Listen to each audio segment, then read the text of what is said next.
قرآن مجید کی یہ آیت بظاہر تو ایک تاریخی واقعہ کے حوالے سے تھی، لیکن چونکہ قرآن مجید قیامت کی صبح تک نافذ العمل ہے، لہذا ہم نے اس آیت کو صرف ایک تاریخی پس منظر میں دیکھنا نہیں ہے، بلکہ اس کو قیامت تک کے واقعات کے سامنے اپنے ذہن میں رکھ کے تلاوت کرنی ہے کہ پروردگار کہہ رہا ہے کہ دنیا والوں وہ کتنا چھوٹا ایک گروہ تھا کہ جس نے اللہ کے حکم سے ایک بہت بڑے گروہ پر غلبہ حاصل کر لیا تھا۔ اور آج کی تاریخ میں 1441 ہجری اور آج اس 21ویں صدی کا یہ ماڈرن زمانہ، آج کے زمانے میں اگر کسی شخص کے سامنے پروردگار کے ان الفاظ کی تلاوت کی جائے اور اسے پوچھا جائے کہ تمہاری نظروں کے سامنے وہ کون سے دو گروہ تھے کہ ایک تعداد میں بہت بڑا لشکر تھا اور ایک تعداد میں بہت کم تھا، لیکن جو بڑا لشکر تھا وہ نیست و نابود ہو گیا اور جو چھوٹا لشکر تھا وہ زندہ و جاوید ہو گیا، وہ کون سے دو گروہ تھے کہ جس کا یہ آیت کا تلاوت کرنے کے بعد جو سب سے پہلا تصور جاتا ہے وہ کس طرف جاتا ہے؟ تو چاہے کوئی کسی بھی فرقے سے تعلق رکھنے والا ہو، اگر کوئی شریف النفس ہوگا تو وہ زیادہ دیر سوچے گا نہیں، بلکہ یہی کہے گا کہ یہ آیت کربلا کے میدان کے بارے میں ہے کہ ایک طرف 72 جانثار تھے، ایک طرف ہزاروں کا لشکر تھا، ایک دریا کنارے پانی پی رہے تھے اور ایک دریا سے دور العطش کی صدائیں بلند کر رہے تھے، لیکن ایک گروہ اللہ کا حامی تھا، ایک گروہ اللہ کا دشمن تھا، ایک صابروں کا گروہ تھا، ایک ظالموں کا گروہ تھا۔ اور اللہ کہہ رہا ہے کہ وہ جو صابروں کا گروہ تھا اسے میں یہ امتیاز دے دوں گا کہ وہ بڑے لشکر پہ غلبہ پا لے گا۔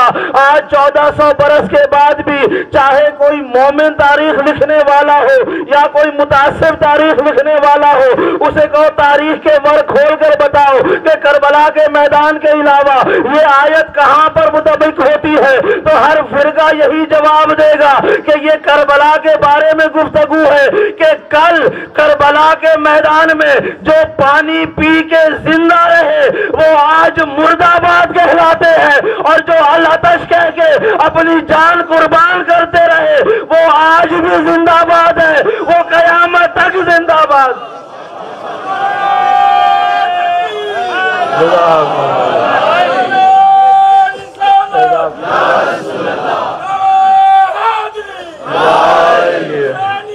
زندہ باد، زندہ باد، مرد آباد، مرد آباد۔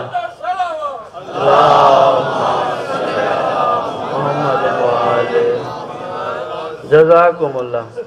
یہ کربلا دنیا سمجھتی ہے کہ شاید 61 ہجری کا ایک واقعہ تھا اور وہیں پہ ختم ہو جائے گا، لیکن پروردگار نے نظام یہ کر دیا کہ رہتی دنیا تک حق اور باطل کی پہچان کا استعارہ بن گیا،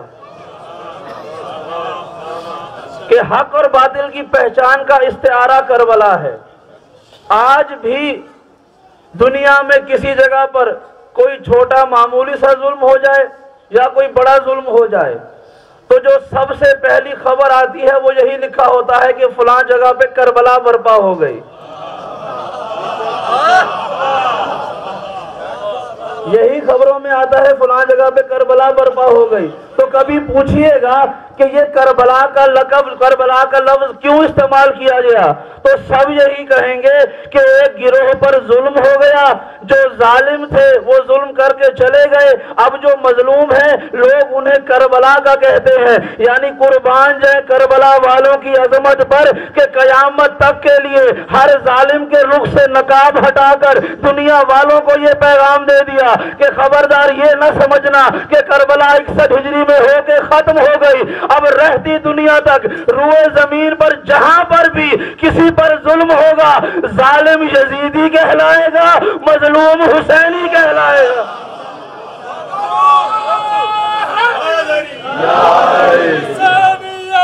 زندہ باد، زندہ باد، جزاکم اللہ، مرد آباد، مرد آباد، جزاکم اللہ۔ صلوات پڑھیں محمد و آل محمد پر۔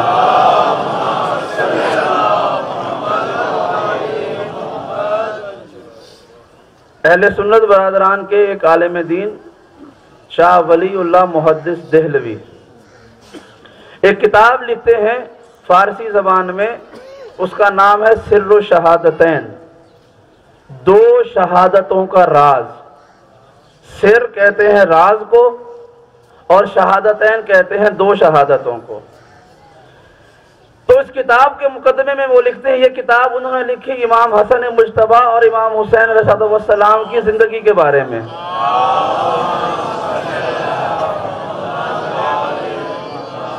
ان دو شہزادوں کے بارے میں ان کی زندگی کے واقعات لکھے اور اس کتاب کا نام لکھا سر و شہادتین۔ لیکن یہ نام بڑا دلچسپ تھا کہ دو شہادتوں کا راز۔ اس کے مقدمے میں وہ لکھتے ہیں کہ میں نے یہ کتاب ان دو شہزادوں کی زندگی کے بارے میں اس لیے لکھی ہے کہ ہمارا عقیدہ یہ ہے کہ ہمارے رسول تمام انبیاء سے افضل ہیں، تمام انبیاء کے سردار ہیں۔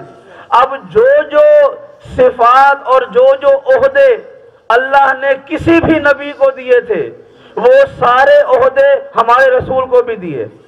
یہ کتاب کا مقدمہ میں بیان کر رہا ہوں کہ جو کسی بھی نبی کو اللہ نے عہدہ دیا وہ عہدہ ہمارے رسول کو بھی دیا۔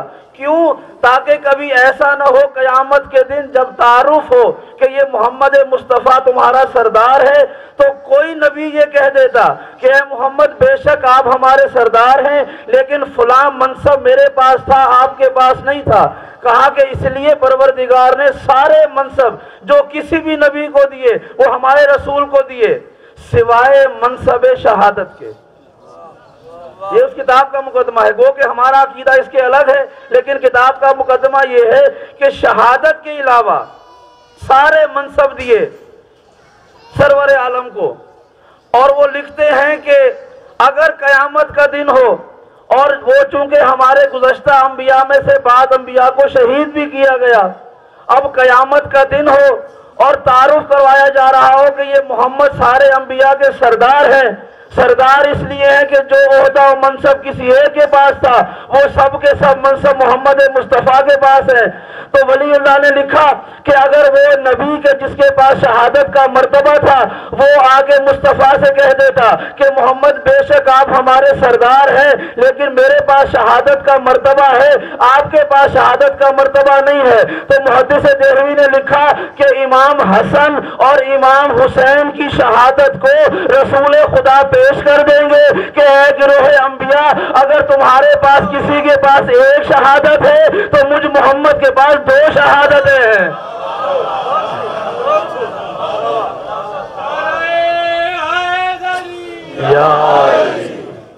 جزاکم اللہ۔ تو وہ کہتے ہیں کہ اگر کوئی نبی آگے فخر و مباحات کرے گا کہ میں شہید ہوا تھا تو رسول کہیں گے تم ایک دفعہ شہید ہوئے تھے، محمد دو دفعہ شہید ہوئے۔ حسن کی شہادت بھی محمد کی شہادت ہے، حسین کی شہادت بھی محمد کی شہادت ہے۔ اب جملہ سن لینا، یہاں تک تو محدث دہلوی نے لکھ دیا کہ حسن کی شہادت بھی محمد کی شہادت، حسین کی شہادت بھی محمد کی شہادت، لیکن ہم باب مدینۃ العلم سے علم کی خیرات مانگنے والے ہیں، ہم سے اندھے حافظوں پہ گفتگو نہیں کرتے، ہم نے علی سے رزق علم لیا ہے، ہم ہر بات کی تہ میں پہنچتے ہیں۔ ولی اللہ محدث دہلوی نے لکھا کہ حسن کی شہادت محمد مصطفیٰ کی شہادت، حسین کی شہادت محمد مصطفیٰ کی شہادت۔ تو ہم یہاں پہ رک کے سوال کریں گے کہ اگر حسن کی شہادت مصطفیٰ کی شہادت ہے، حسین کی شہادت مصطفیٰ کی شہادت ہے تو پھر ماننا پڑے گا حسن کا قاتل نہیں، محمد مصطفیٰ کا قاتل ہے، حسین کا قاتل نہیں، محمد مصطفیٰ کا قاتل ہے، اور جو محمد کا قاتل ہو وہ رضی اللہ نہیں لعنت اللہ ہوتا ہے۔ جزاکم اللہ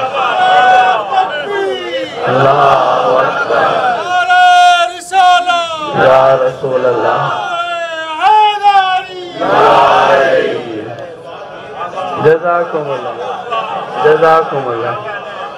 جزاکم اللہ۔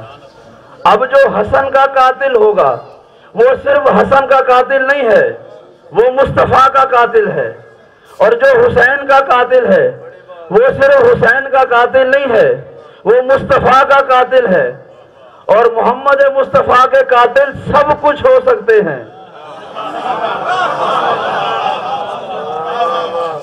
جزاکم اللہ۔ اور یہ جو آپ محرم کے دنوں میں مختلف چینلز پر بیٹھے ہوئے لوگوں کے بیان سنتے ہیں نا، یہ دیکھیے پروردگار کا نظام یہ ہے کہ وہ اپنے دشمنوں کو زیادہ دیر پردے میں رہنے نہیں دیتا۔ جزاکم اللہ۔ وہ اپنے مجرموں کے چہروں سے نقاب اتار دیتا ہے۔ یہ نظام ہے کہ وہ اپنے مجرموں کو پردے میں نہیں رہنے دیتا اور اپنے دوستوں کو دشمن کے لشکر میں نہیں رہنے دیتا۔ اگر یقین نہ آئے تو حر کی مثال دیکھ لو۔ جزاکم اللہ۔ پروردگار کا نظام یہ ہے کہ وہ غیروں کو اپنے یہاں نہیں رہنے دیتا اور اپنوں کو غیروں کے یہاں نہیں رہنے دیتا۔ اگر مانگنی پڑے تو پروردگار حسین کی زبانی لشکر یزید کو ایک رات کی مہلت دے دیتا ہے کہ انتظار کرو، آج جنگ نہیں کرنی، کل کرنی ہے، کیونکہ میں جانتا ہوں آج کی رات میرا ایک بندہ تمہارے لشکر سے یہاں آنے والا ہے۔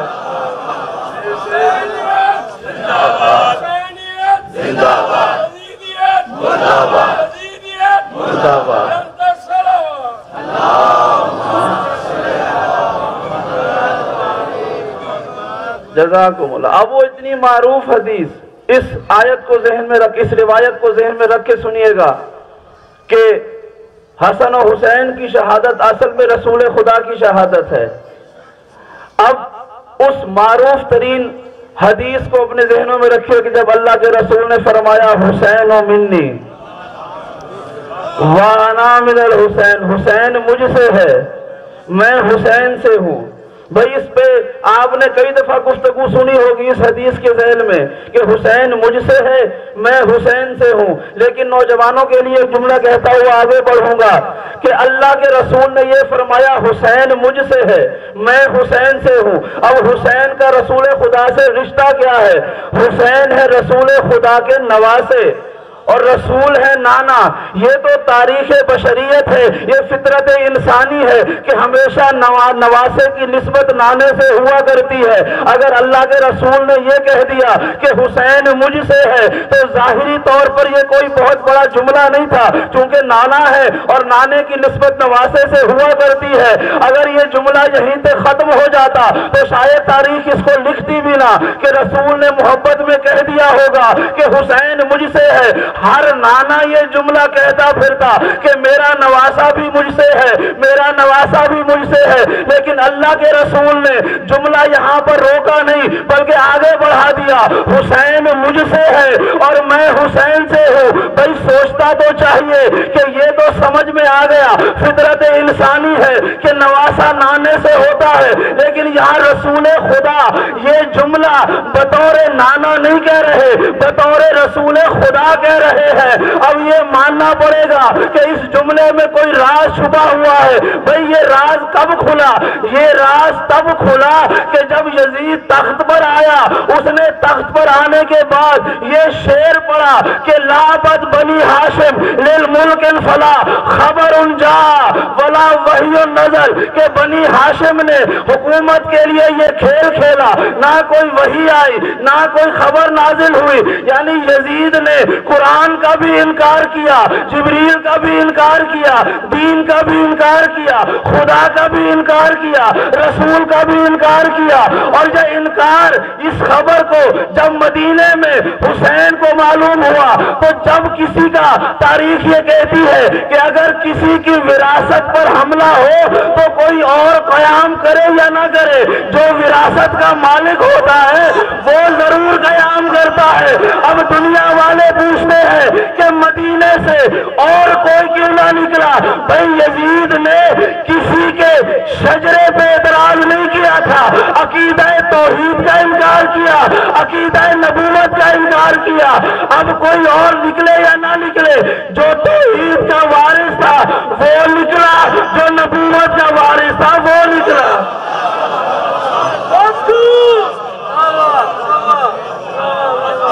جزاکم اللہ.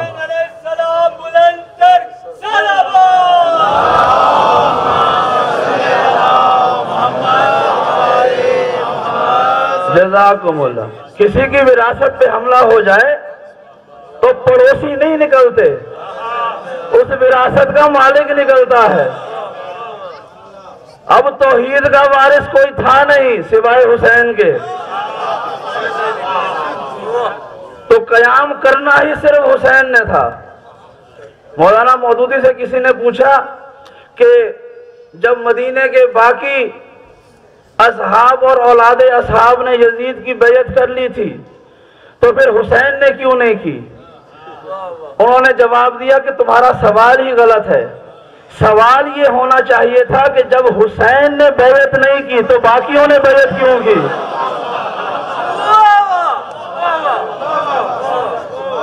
جزاکم اللہ. تو اب اس حدیث کا مطلب سمجھ میں آ گیا کہ حسین مجھ سے ہے اور میں حسین سے ہوں. اگر حسین قیام نہ کرتے تو یزید کا یہ کفریہ قول عام ہو جاتا، توحید کا بھی انکار ہو جاتا، نبوت کا بھی انکار ہو جاتا. آج جو ساری دنیا میں لا الہ الا اللہ اور محمد الرسول اللہ کا کلمہ پڑھا جا رہا ہے، یہ دونوں عقیدے حسین کی قربانیوں کے احسان مند ہے کہ اگر حسین قیام نہ کرتے تو نہ عقیدہ توحید بچتا نہ عقیدہ نبوت بچتا. تو یہ کہنا پڑے گا کہ کربلا سے پہلے 57 برس تک حسین رہے رسول کی وجہ سے، اور کربلا کے بعد سے لے کر قیامت تک رسول کا نام ہے حسین کی وجہ سے.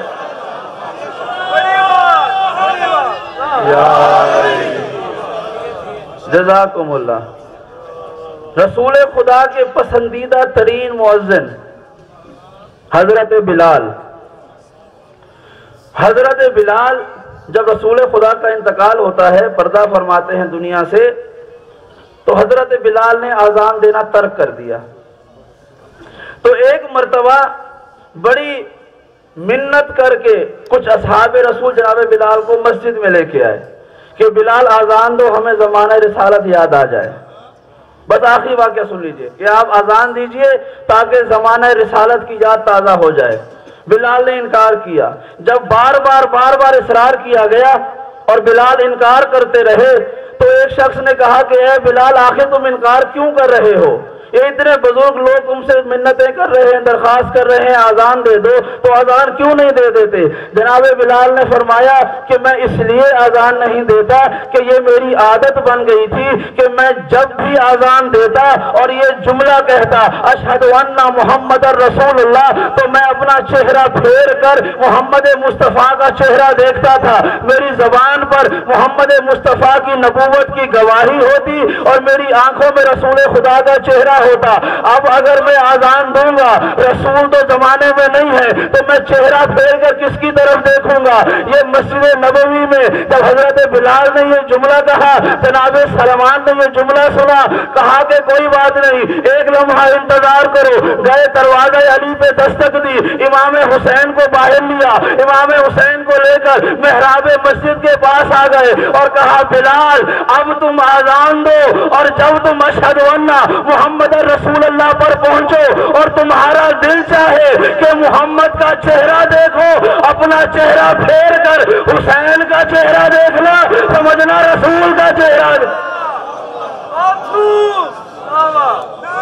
جزاکم اللہ. جزاکم اللہ. خطیب نو کے سنا سے جسے نہ فیض ملے، خطیب نو کے سنا سے جسے نہ فیض ملے، وہ کوئی لہجہ ہو اس میں اثر نہیں آتا. میں آسمان سے آگے تو دیکھ سکتا ہوں مگر حسین سے آگے نظر نہیں آتا. امام حسین علیہ السلام بلند صلوات.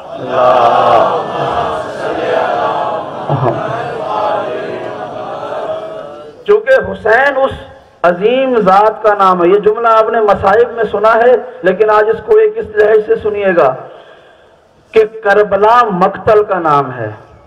جو مقتل میں جاتا ہے شہید ہونے جاتا ہے، اور امام حسین نے فطرت انسانی کیسے تبدیل کی؟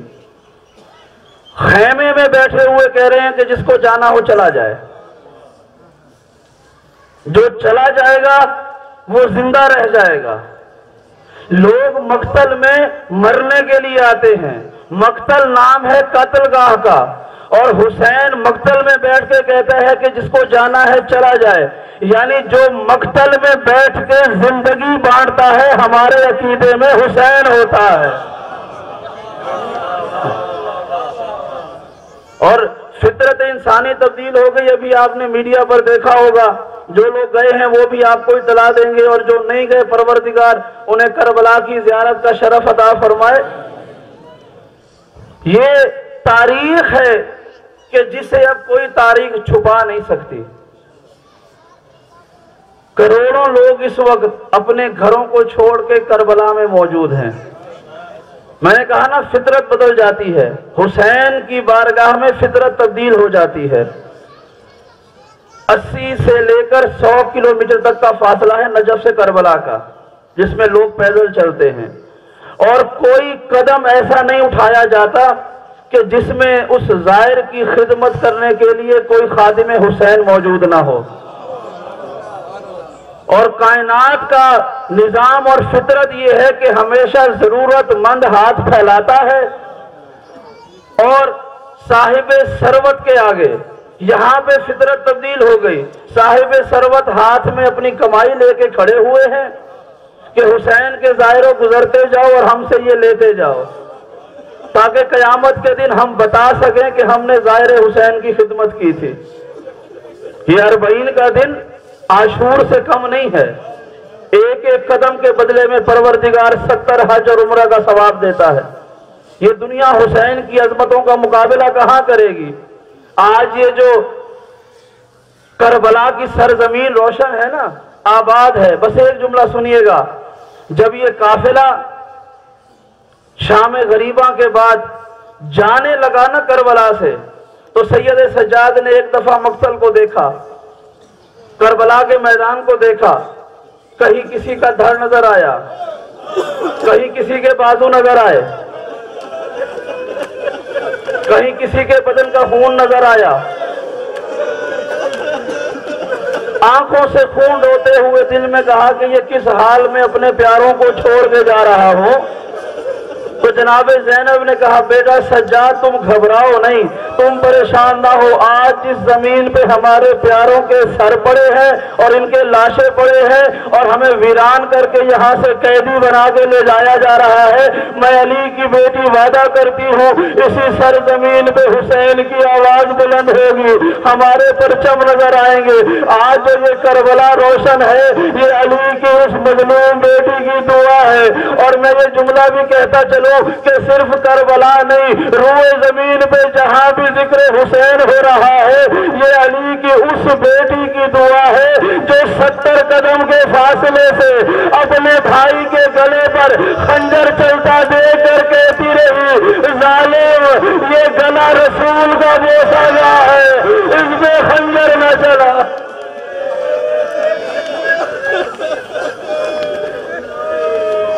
اجرکم اللہ،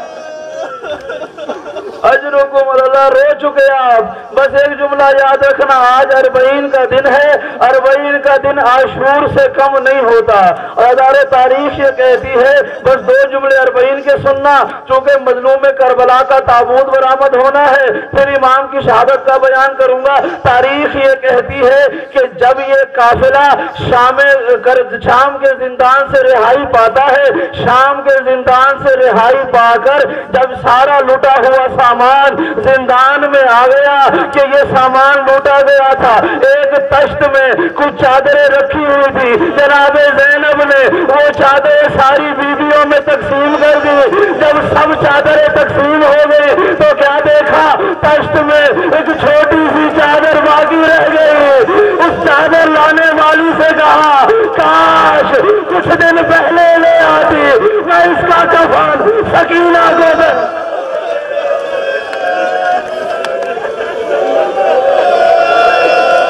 اجرکم اللہ، اجرکم اللہ۔